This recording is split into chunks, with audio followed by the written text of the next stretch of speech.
I gotta be honest with the listeners at home. For as much as you might think I love the sound of my own voice, because I talk a lot during this podcast, these intros have kind of become like the bane of my existence. I can never come up with anything witty or funny. It's hard for me. I get like writer's block. So today I decided a little different. I was going to take a little walk. I walked down the street to a cafe, and I thought a little bit. Then I walked to another cafe, and I thought a little bit more. Then I walked to a graveyard, thought some more. Then a Ferris wheel. Then like a weird grunge bar. Then another cafe. Then I just got in the train and headed home, and literally nothing happened. That's kind of what this movie is. Welcome to You've Got Mail. They say art imitates life, and I think sometimes life imitates art. I think the latter is going to be the case for today, because much like this movie, we're about to talk a lot, and nothing is going to happen. Welcome to what might be the shortest episode of You've Got Mails ever. I'm Jason. I'm here with CJ. And on today's episode... We'll see you next week. Thanks, everybody. Stay romantic and don't be shit at each other. Now, today's episode, we'll be speaking of 1995's Before Sunrise.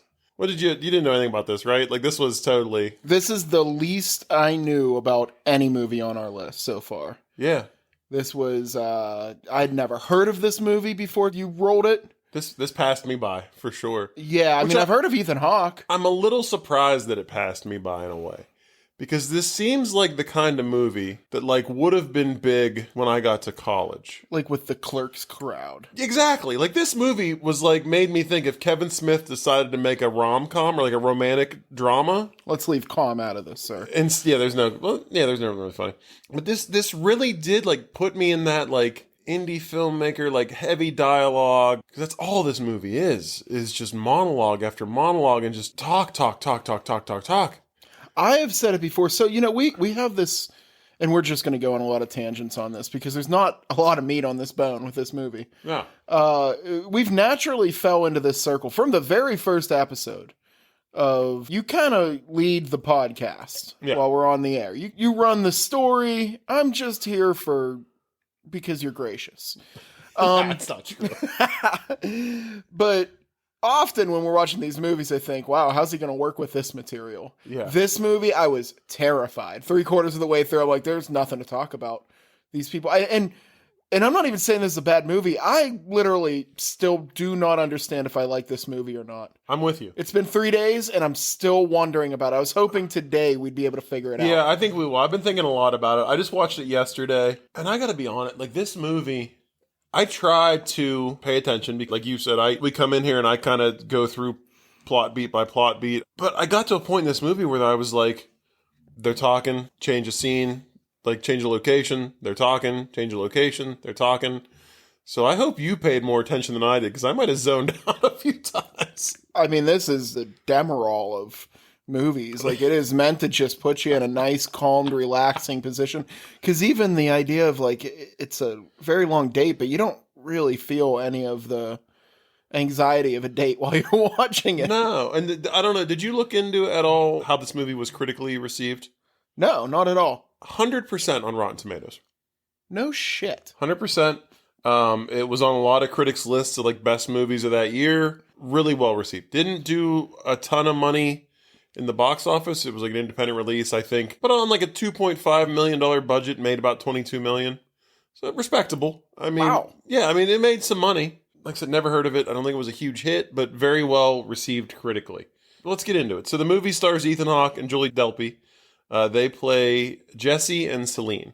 I should mention, too, this movie was written and directed by Richard Linklater, who probably best known, I would say, for Dazed and Confused, at least in my circles. Yeah, but his movie, kind of like Kevin Smith, his movies are a character in themselves. Yes. Like, you're going to see a Richard Linklater movie. Yes. Absolutely. You know, that is why you're going to see it. You don't really give a shit what it is. Yeah, absolutely. But he wrote it with a woman named Kim Kryzan. She was in Dazed and Confused. Small part, plays like a teacher. Oh. But they wrote this together. This came after Dazed and Confused, I believe. But the movie stars Ethan Hawke, Julie Delpy. They play Jesse and Celine. And the movie starts out on a train. The train is going from Budapest to, I'm not sure where the end destination for the train is, But Ethan Hawke is taking the train to Vienna, where he is going to be catching a flight out. Julie Delpy is heading back to France. She's French, and she's heading home. So all right. This is a plea. I begged once and it worked. German. If there's ever a time. If there's ever a movie for you to chime in on, the start of this movie, we get this German couple arguing on a train. Did you immediately go and put on the subtitles? Like, am I missing something? No, I didn't. I already had the subtitles on. I watch the movies with subtitles because I like to, at least the ones that I'm watching for the podcast, I like to get all the words and make sure I'm clear on what's happening.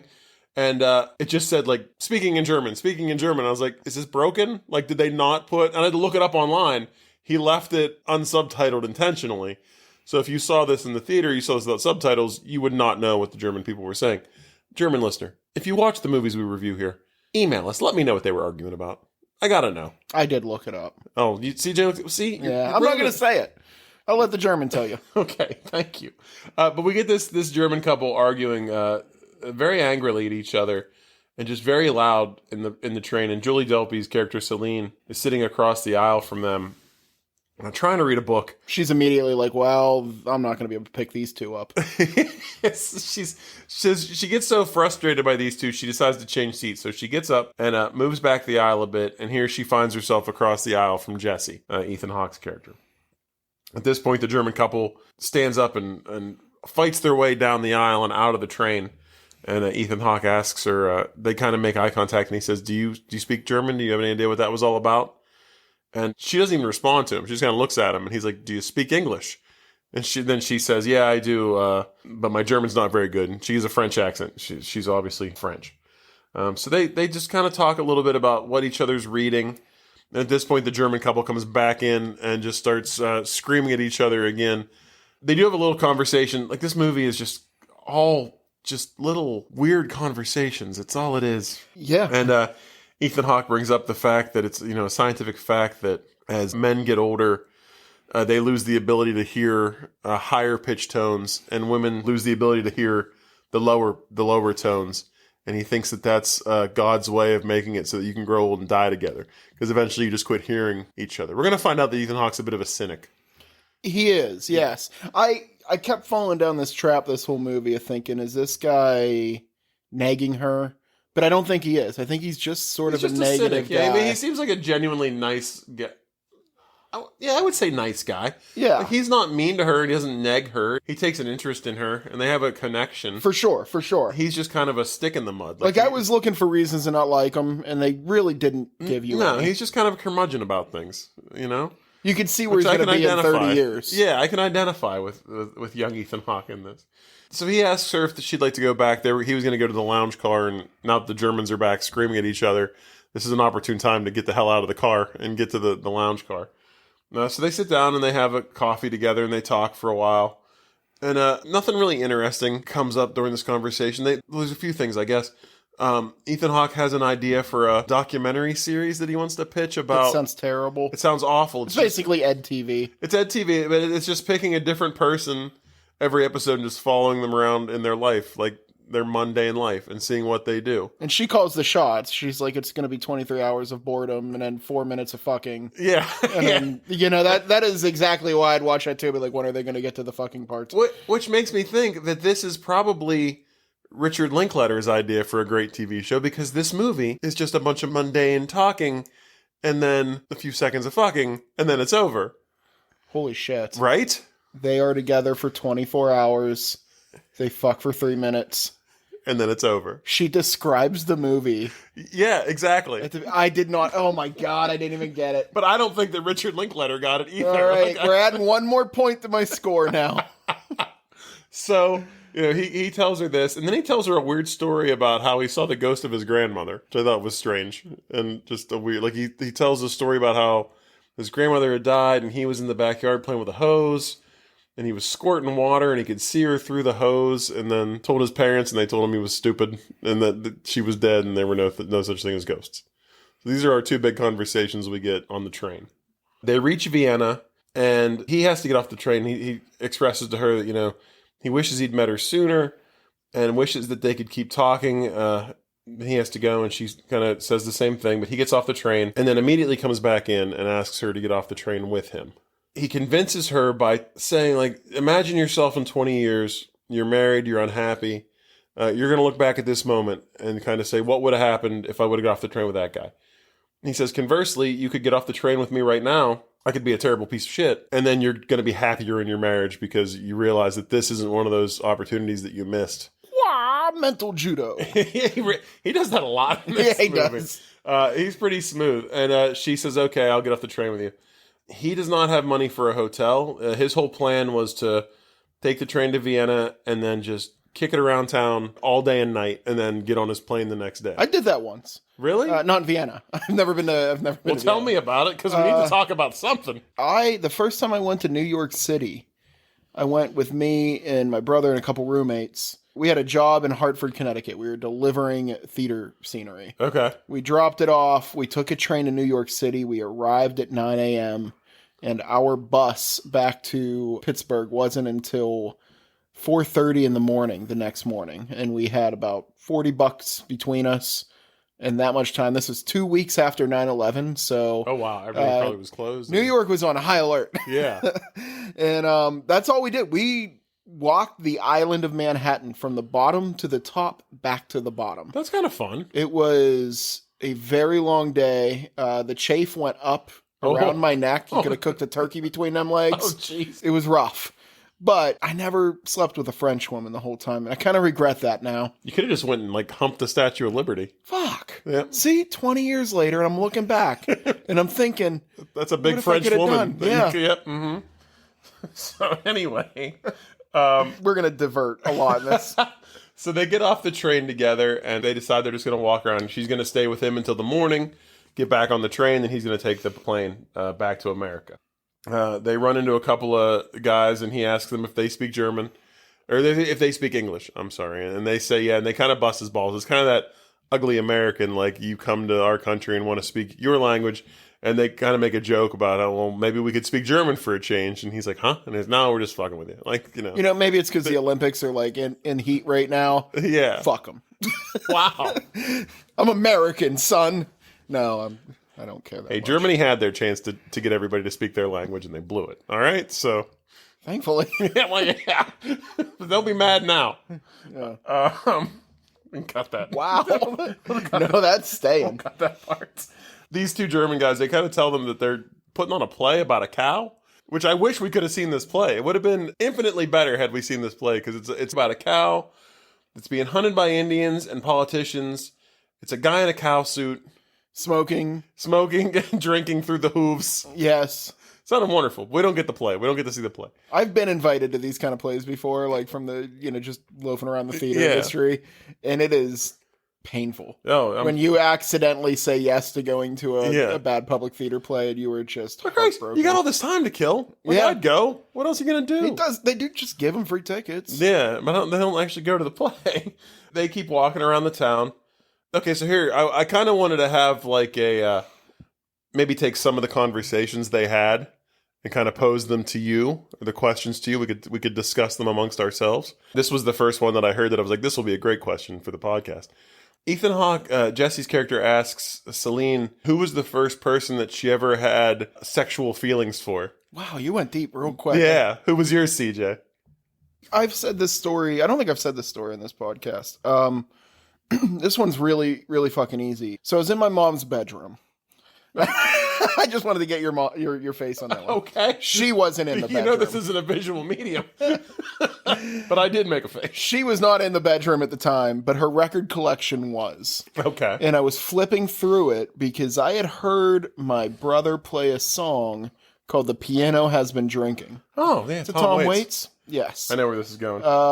So the front cover of that album is Tom Waits sitting, and he's backstage at a strip club, and there's a go-go dancer standing behind him with tassels where tassels pasties. need to be. Yeah. Pasties. Mm-hmm. Yes. As I found out later in life, that's Elvira. Absolutely. Cassandra Peterson.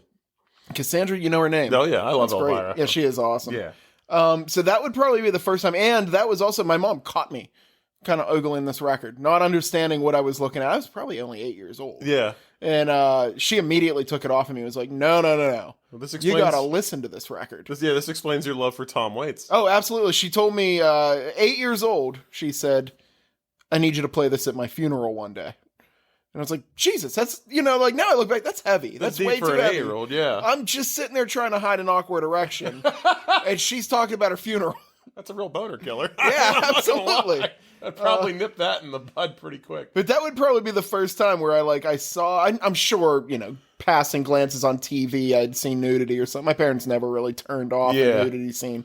But that was the first time I ever looked at somebody who was like, oh, that's awesome. That is, so I actually talked about this already on an episode. It was the one we did with Fright Pub when we did Witches of Eastwick. So I used to watch Nick at Night so much as a kid, and it was always like TV shows from the 70s, 60s. Like Bewitched. It was not even that. It was like when I was watching it, it was like Welcome Back, Kotter, Dobie Gillis, things of that nature. But then there was the Sonny and Cher show. Oh, Cher. And Cher, for me, 70s Cher, that was the first time I remember looking at a woman and be like, oh my. Like, yeah. Yeah. I got you, babe. You know what I mean? Like, that was the first time for me. Who would have guessed she had an underage Anthony Kiedis at that same time? What? Yeah, she took 14-year-old Anthony Kiedis' virginity. It's like a pretty well-known story that he tells. Really? Yeah, it's a little weird. She was the babysitter. This is news to me. Imagine Cher being your babysitter at 14. You would have enjoyed this fact, I'm sure. What is Cher doing babysitting at that point? Did she need the money? I don't know. It's a weird story. It's on Howard Stern. You gotta look it up. All right, I need to look into that. But you could have been there for her. You were that young age. Yeah. So anyway, my parents couldn't afford a babysitter. I was a latchkey kid, or I went to work with my dad. We didn't have Cher money. So from there, these two end up at a record store. And this drove me absolutely crazy. Ethan Hawke is flipping through the records, and I was just interested to see what records he was looking at. Not alphabetized at all. It was the most random collection. I was like, how does anybody find anything in this record store? So maybe Vienna has a different alphabet than we do. I don't think that's possible. But she finds a record that she wants to listen to, and they find a little listening booth in the back of the shop, and they go back and put the record on, and they just stand in this room listening. And it's This was so awkward. But cute. You felt it the whole time. You didn't feel it in a bad way, but it was... No, it was a cute thing. They're obviously have been flirtatious the entire time. I don't think she would have gotten off the train to walk around with this guy for a night if she wasn't at least someone interested in him. Oh, totally. And this is a scene that shows a really great actor, both of them. Yeah. That they can express this much that you know exactly what they're saying without saying it. It's a solid, it's a tight shot of just the two of them for probably at least a solid 30 seconds. And it's one of those things where, he's staring at her and then she goes to look at him and he looks away. And you think they're going to kiss, but they don't kiss. It's just a cool little, sweet moment. And I like the song that's playing. It's called Come Here or something. Yeah, apparently it was an artist that Richard Linklater, I should have wrote this down and I didn't, the artist's name, but it was somebody that he was really interested in at the time. And apparently this woman had quit making music, and this movie sparked enough interest in her that she started recording albums again. It's like Tracy Chapman. Yeah, it was she had given up, and then this movie made people kind of take notice and got her back into performing and making records. This record store scene, actually, this brings me to my tangent. It reminded me of do you remember how awesome it was to discover music? Oh yeah. You don't do that anymore. I still do. I mean, I do. Yeah. People will usually turn me on to something. Somebody you've done it. You'll say, hey, check this guy out or check this out. And it's something I've never heard before. Yeah, it doesn't happen the same way anymore. You used to be able to go to a store.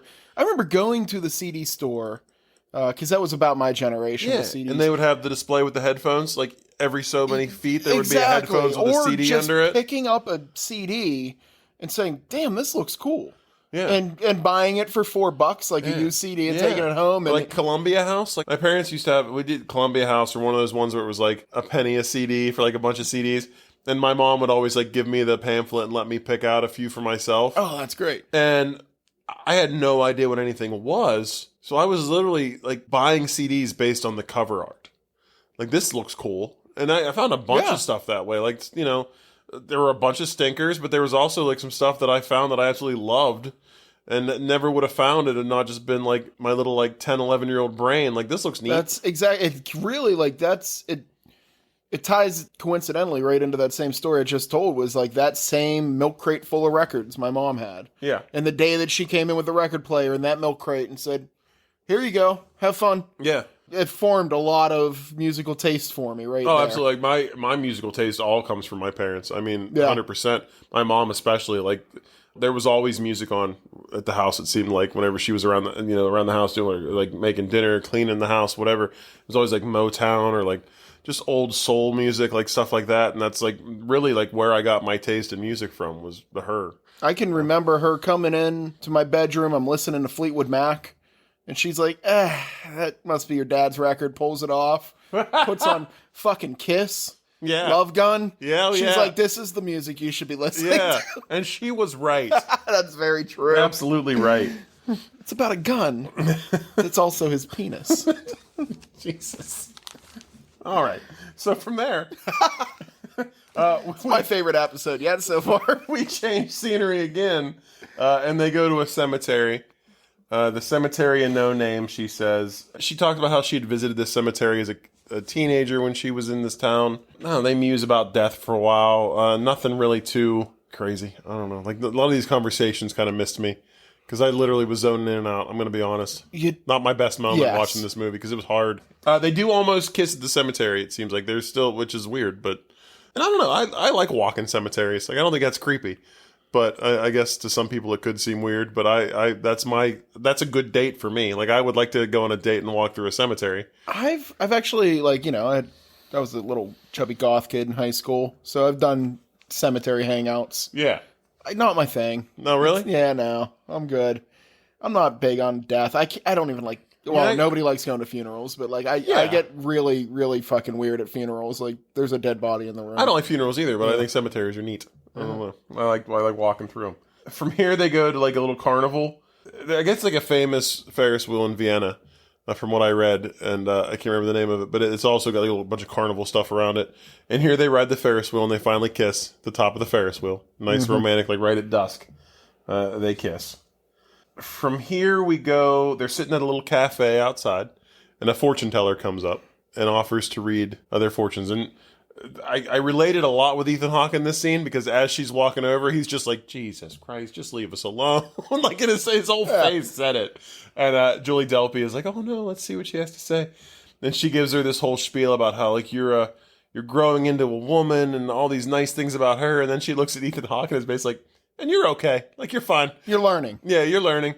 And walks away, and Julie Delpy's just like, really like, "How did she know all that stuff about me?" And he's like, "This is all bullshit." I mean, it was obvious cold reading. Like, everything. You can actually point out everything that she saw. Yeah, because she's her. like, "Oh, you two have obviously never met before, and like you're not from around here." And it's like, well, yeah, one's French, one's American, like clearly. It could be fun if you don't really buy into that too heavily. Yeah. those things can be fun. Yeah, I'm a cynic when it comes to stuff like that. I'll be perfectly honest. But Ethan Hawke, even more so, is just kind of complaining about her and saying that like he wishes like that somebody would stop these people from taking advantage of people. And these just once he'd like to see fortune teller give someone like a real accurate reading where he tells the person, tomorrow will be the same as today, and the next day, and the next day, and you'll lead a long and boring life with nothing eventful happening to you, and then one day you're just going to die. And he's very cynical about the whole thing. And you can tell it's kind of a mood killer for her. Like, she doesn't like the way he's talking. But from there, they move on.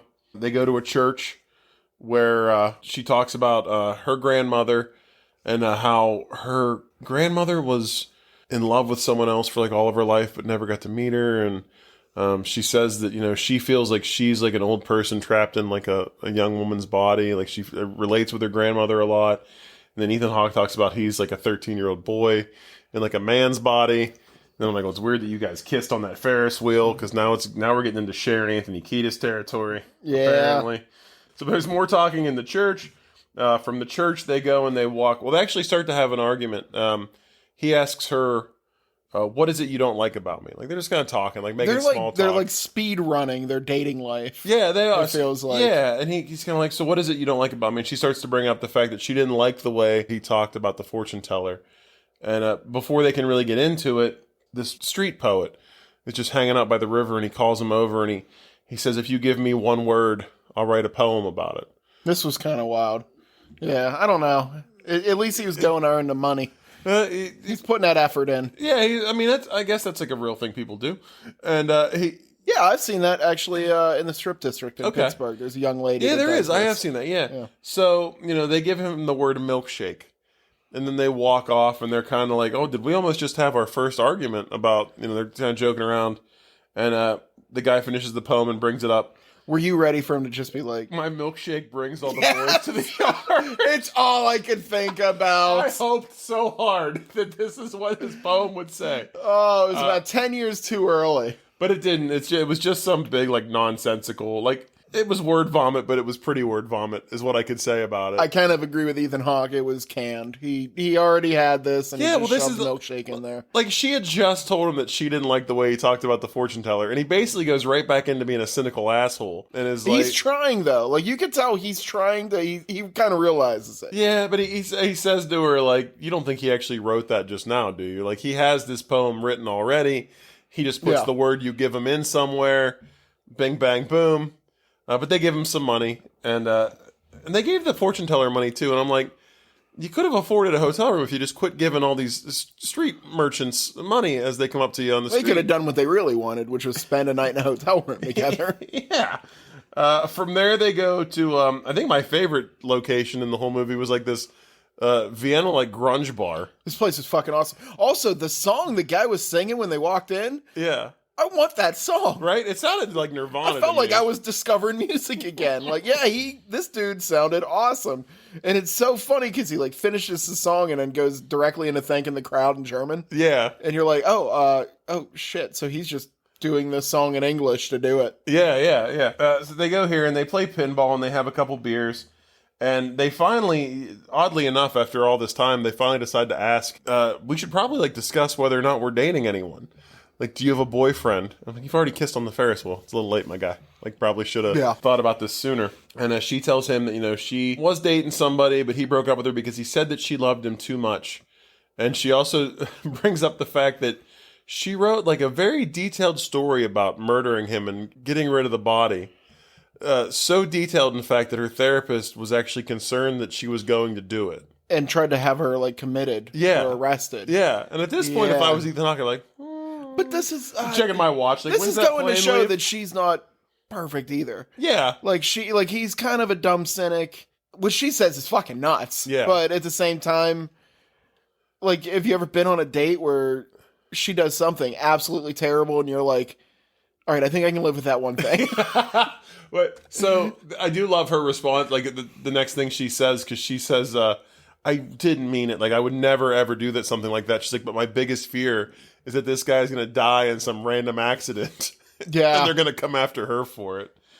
So we find out, she's recently been broken up with, and then we get Ethan Hawke's story. He was actually, I think he was in Spain. He came to Spain to see his girlfriend who had moved there to go to art school.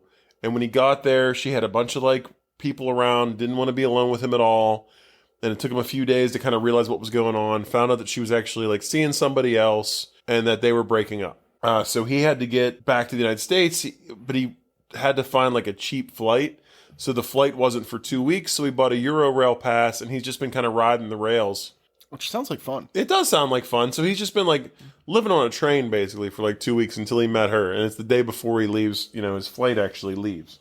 Kind of cool. Like, none of this financial stuff sort of adds up for me. I don't know how that doesn't sound more expensive than getting a flight. Yeah, I don't know what a But at the Euro same pass, time, on like, the sure, train it's the story. costs.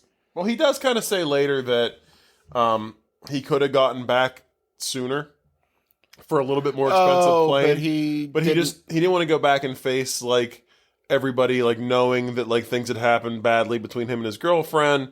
He just wanted to kind of be alone for a while, so he was just living this, like, vagabond train life just to kind of be by himself and get his thoughts together. Little Hunter S. Thompson-y sort of, yeah. Yeah, so he could have gotten back sooner, but he decided not to. From here, we get, like, some weird takes on feminism. From both of them. And it's really just, like, not stuff that, like, would age well. It's just, like, some bad, like, feminist talk. Like, she thinks that feminism was created by men. To make women independent and sexually awakened. So they could go out and cheat, or so they have more partners. So they go and fuck more men. Yeah, and then so the guys could then in turn have sex with more women. From there, we see they walk past the belly dancer, and then they end up in another cafe where they do. This for me was the most pointless part of this movie. They do these fake phone calls where they pretend to call each other as their friend. Oh, you didn't like that? Well, all they do is rehash everything we've seen for the last hour and 15 minutes. It's like she calls him pretending to be his friend, and he's like, oh, I met a girl on a train, I like her. And they go through, like, everything that's happened already. You could have started the movie right here. And I'm like, this movie's already been a lot of just talking and, like, kind of like, I'm going to be honest, kind of a boring movie where nothing really happens. And now you're going to make me listen to the two actors talk about what I just watched for an hour and 15 minutes. Not my favorite thing in the world. You seem to have a different opinion on this. Did you like this part? I mean, I thought it was cute. That's about it. Yes, it was cute, but it was unnecessary. I guess I didn't catch that. Yeah, but they are just rehashing everything that has already happened. You could have started the movie at the beginning of that conversation. Yeah. And been caught up. Exactly. Like previously on. But the only new part of this conversation, the only thing this comes up is they actually kind of start realizing, like, how are we going to make this work? Because we like each other, but do we exchange phone numbers? Do we write? Like, how do we do this? Because clearly you live in France, I live in America. This might not work out. Mm-hmm. From this cafe, we cut directly to another cafe. I like freedom fries. You like French fries. Remember freedom fries? That was dumb. It was dumb. I like feminism fries. Oh, there you go. They cut to another cafe. So they just went from one cafe to another cafe. And now they're actually talking about, like, what, are we going to try to continue this? Are we going to have contact after this? And they both kind of agree on, let's just let it be one night. Let's just make it a really good night, and we'll go from there. No, not even go from there. Like, we're just going to, that's it. Like, we're going to call it. We part ways tomorrow morning. That's it. So Ethan Hawke says, well, let's make this, the best night of our life then. And we got one night. Let's make it count. At this point, what time is it, do you think? Like 2 a.m.? Like, they seem to... The bars are still open. I would say it's probably... Well, bars are open at different times in different places. I know. Like, I don't know how Vienna works, but I would say, if I had to guess, I would say it's between midnight and 2 a.m. Okay. That would be my guess. That was the tough part. It almost seems like they go out of their way not to show a watch or a clock or a time. Oh, yeah, you have no idea what's... Yeah. I mean, you just go from daylight to dusk to night. So it's clearly after sunset at this point. So it's sometime, 8 o'clock on, but I would venture to guess this is maybe like midnight, 2 in the morning at this point. Okay. They go to a bar, and he tasks her with stealing some wine glasses while he's going to get them a bottle of wine. I thought he was going to steal the bottle of wine, but somehow he runs into the nicest bartender ever. Yeah, and just tells this guy, like, hey, you see that girl over there? Like, we just met. We don't really know each other, but this is like we're having a night together. I want to make it really special. If you give me the address of this bar and give me a bottle of wine, I will send you the money. Like, I'm broke. I got nothing. And this guy is just like, that girl over there? Go for it, buddy. Hell and gets a bottle of wine. She drags a new guy off a train every week. And then Ethan Hawke takes the bottle of wine and never gets the address for the bar, I don't think. He just walks away, and I was pretty upset about that. I thought it would be nice to see him at least write the address down. You gotta throw down some collateral. Like, he was wearing a pretty decent leather jacket. Yeah, give him the jacket. Yeah, give him the jacket. If the wine means that much. Yeah. Like, you ain't gonna be wearing the jacket anyway once that wine kicks in. Yeah, exactly. So from here, we end up in a park where they're enjoying their free bottle of wine with their stolen glasses. And they're kind of just laying under the stars and talking about, have you ever had a night like this? If you're laid underneath the stars and watched, spend a night with somebody you didn't want to end. And, she says that, like, every time she ever has, it's been with somebody that she didn't really want to be with. And then Ethan Hawke, like, the cynic and just, like, stick in the mud is like, oh, the person that I'm always with is me, and I don't ever want to be with them either. I'm like, come on, dude. Yeah. get over yourself. A little bit of depression. Get over yourself. But then they start kind of discussing, like, having sex, and she says, well, I don't want to be a one-night stand. I don't want to be like this story for this American guy. He immediately goes into, what do I have to say to get her pants off? Oh my, he pulls the most Jedi mindfuckery thing I've ever. So she's like, oh, I don't want to be this one-night stand story for an American guy who met a French girl on a train, they had sex, and then I never hear from you again. And he goes, I would marry you right now as opposed to, like, never seeing you again. And then he's like, you don't want to have sex because you'll never see me. And he's like, let's say right now we're going to see each other again. Yeah, whatever it takes, man. Whatever it takes. So he says this, and they end up presumably having sex. Like, they don't show anything, but... Oh, they definitely do, right? Yeah. Her hair's in braids in the next scene. Fade, Like her hair was down, now it's in braids because it had fucking leaves in it. fade to black. We go to the next morning, and they're at the train station getting ready to say goodbye, and they're trying to decide like how are we gonna like, because they don't, for whatever strange reason, aren't just like, here's my phone number or here's my address. Well, no, she does. She makes a point of that. So between this scene and the sex scene or the implied sex scene, there's that quick scene where they're sitting on a like a fountain. Okay. And she's in his lap, and she's kind of saying, like, you know, those things where we exchange numbers and we call once or twice, and then we sort of call less, and then you just forget about that other person. And it would be sad. And yeah. she was like, I don't want to do that. All right. I mean, it was 1995. Like, you exchange your AOL handle, you know? Yeah, man. Get Age, a hold of sex, each other on location. AIM. Hit me up. Yeah, exactly. Yeah. But they decide not to exchange that stuff, and she says, well, like, when are we going to see each other again? She says, well, let's meet back here, the same place in 5 years. And he's like, 5 years is a long fucking time. Like, she's like, well, how about a year? He's like, how about 6 months? And they decide on 6 months they will meet back in that exact same spot, which would end up being December. I think they're in June, July. I'm not sure. My month math isn't great, but I think they say it's June or July. They said it was December. Yeah, she said it would be cold. December 16th. Yeah, they'll meet back in December. I'm trying to think of what it was right then and there. I think it was June or July. And she gets on her train. He walks away and gets on like a shuttle to the airport. We get just scenes of them like riding, looking at the scenery. They both smile. They both smile. Like, you get the impression like they're happy to have met someone that kind of like changed their life for the better in some way. And then roll credits. And that's that movie. That was it. Yeah. I gotta say, one of my least favorite things in movies, actually probably my absolutely least favorite thing, is when a writer can't fucking finish the movie. Yeah. This time it didn't bother me. Like, have you ever, I know you've seen the movie Inception. Yes. I fucking love that movie. I was rock hard the entire time I was watching that movie. It gets to the end, he spins that top, and it gives that little wiggle to imply you don't know if he's still like dreaming. the ambiguity of it. Like, you want a definitive you're a answer. professional-ass writer. Write a beginning, middle, and end of your story. Sometimes they like to leave it up to the imagination. Like, Yeah, I feel like they did that with this movie. Like, you don't know if they meet back up in 6 months. You just I didn't get the option to come in and only pay you 3/4 of my money to watch this movie. fair enough. In this movie, though, it did not bother me because I don't think it really matters if they meet back up in 6 months or not. Like, yeah. Like, the movie is the story. That part of it doesn't matter at all. So, I know this is hard to do because let me save this. Let's just clarify that we're going into flowers and grand gestures right now. So, that was partially yours. Do you have anything else? Yeah, I mean, I could talk about this for a while for some reason. Okay. I don't know why. Fucking lay it on me, I mean, brother. this is a straight up date, and you feel the roller coaster of it the entire time. Not like pit in your stomach, but like this movie, I think would have hit a lot harder if I was 25. Okay. It's two idealistic young people. Yeah. The world is not beating the fuck out of them yet. Like they're free roaming Europe. Yeah. On trains. Yeah. Like I don't free roam Europe anymore. No. I never have.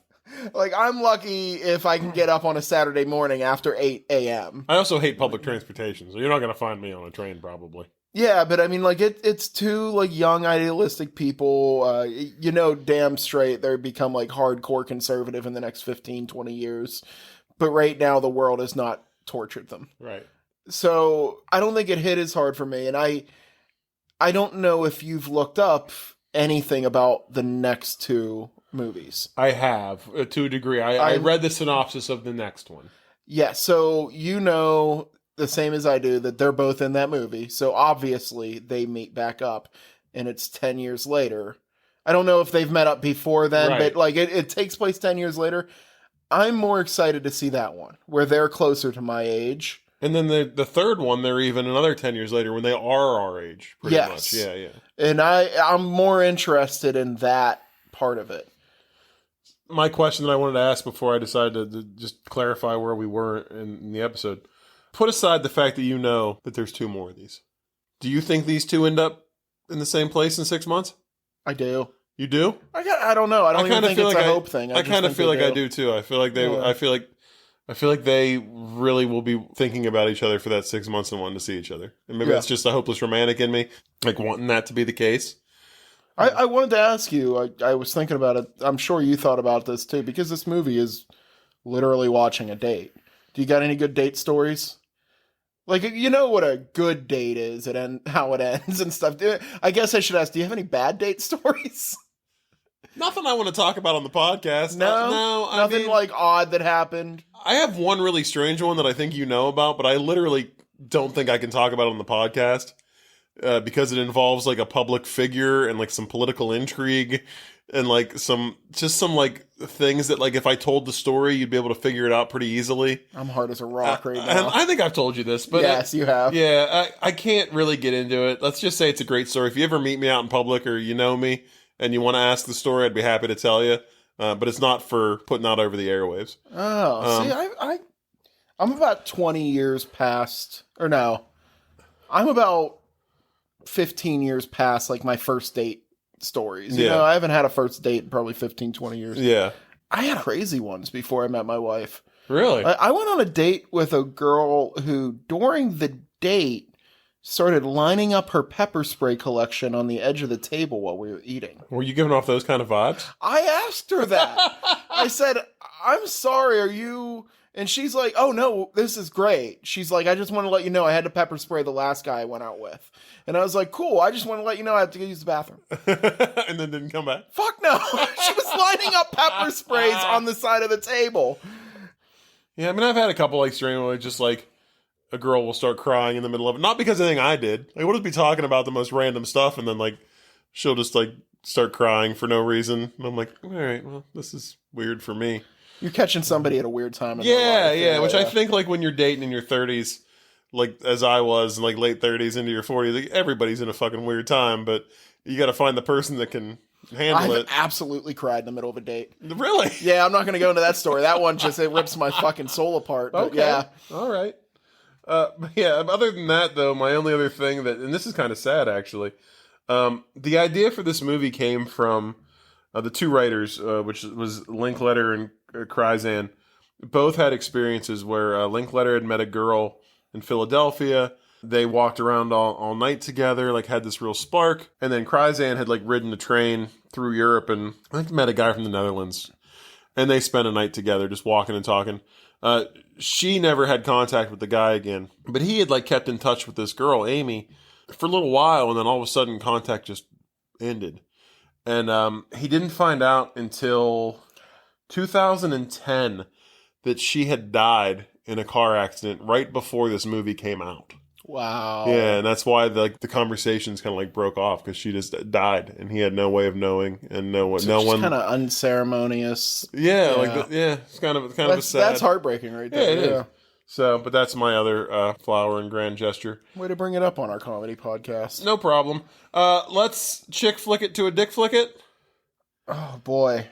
This is the hardest one I've ever Really? had. Okay. Yeah, why don't you go first? It's kind of like that time you saw that Tom Waits album. But mine's real easy, like simple. It all has to do with the twist at the end. This movie, exact same movie. Everything happens just as it is. The end of the movie, they go their separate ways. Ethan Hawke gets onto a train, sits down. There's a girl across the aisle. He looks over at her. What are you reading? And this guy is just riding the rails, just meeting a different girl on every train. And then like spending nights in towns with them and using them to like buy him beers and stuff because he doesn't have any money. And then he sleeps with them. And the next morning he gets on a train again, finds another girl, just keeps on rolling. That's fucking brilliant. Love on the tracks, brother. I love that. That's mine. The only thing I really came up with, and I was sort of afraid to do it because I think I've done this before. What if they were both assassins sent to kill each other? You have done. But I think it works well with this one, though. Yeah, like as they're Like a Mr. and awkwardly Mrs. dating. Smith kind of thing. Exactly. Like the fortune teller comes over, starts talking to her, and is like coded message. Yeah. Like, oh, you really love this guy, but he's not good for you and he must die at one time in your life. That's you know? not really coded. He will die young or something like that. All right, I like that. Let's Nicolas Cage it. Oh, I got a good one for this. All right. Let me pull up my phone. I'll go first so you okay. figure it out because yours. If yours is that good, mine's just the connection. I don't know if you noticed this. Do you know who Adam Goldberg is? The name sounded super familiar, and I noticed it during this. He was in. Well, I don't think you would have because he was uncredited. He wasn't I in saw the credits. Adam Goldberg at some point. Maybe it was while I was researching Yeah, this. perhaps. But he's in Dazed and Confused. It's like the two nerdy guys and the redhead. He's the Hebrew Hammer. He's isn't the he? Hebrew Hammer. Yes. So he's a Linkletter collaborator. He's in some Linkletter movies. He is the guy sleeping on the train in the beginning. They just show a guy like passed out in a seat. No line of dialogue, nothing. He's just there on the train, just asleep. So I've connected Adam Goldberg to this. Adam Goldberg, like I said, in Dazed and Confused, which also stars Mila Jovovich. Yeah. She was in a movie called Cuffs. You familiar with Cuffs? I am not. It's like an early 90s like cop comedy. She has literally been around forever. She has, yeah. She's been like 25 for the last 16, 20 years. God bless her.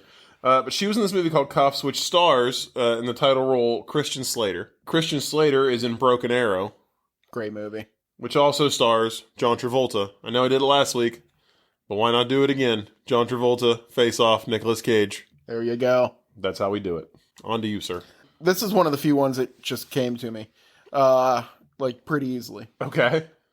So they meet this guy on the side of the river. Is this I forgive my like European knowledge. Danube. Danube. Mm-hmm. Okay, I was like, I don't know, the Thames. So they meet this guy on the side of the river. He says, "Hey, can I write you a poem?" Yeah. I don't want this to be Nicolas Cage. Okay. But a few minutes later, I want him to come over and go, and they say, "Oh, will you read it to us?" And he just looks and goes, "Every 200 years, we get an earthquake. Right along the coast, one's coming up. When the shock wave hits, most of the city will be flattened. Every bridge will fall into the Willamette. So, there's nowhere to go. Even if we could, anyone who survives is just waiting. 5 minutes later, they'll look up and they'll see the wave, 10 stories high. And then all of this, everyone, it's all going to be at the bottom of the ocean. Again, milkshake." Which, What is that from? that is a Nicolas Cage from my possibly favorite Nicolas Cage movie, Pig.